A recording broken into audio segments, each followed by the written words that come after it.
Hello guys, welcome to my channel Netcast on WebTech Zone. In this video tutorial, I'm going to show you how to convert PowerPoint presentation into the PDF file. So this is a very easy way, guys.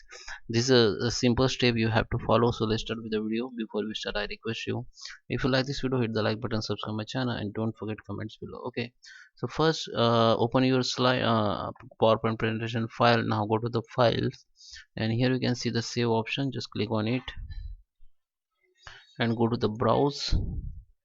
In browse you have to select the destination where you want to save. Now give the name, or in file tab or save as a tab, just click on it, and here you have to select PDF. Okay, so this PowerPoint presentation will save as a PDF file. Okay, if you don't find this PDF option here, then you have to download Adobe from Google. Download Adobe software from Google, and you will see this PDF option here. Okay, and just save it, then your PDF file will be saved.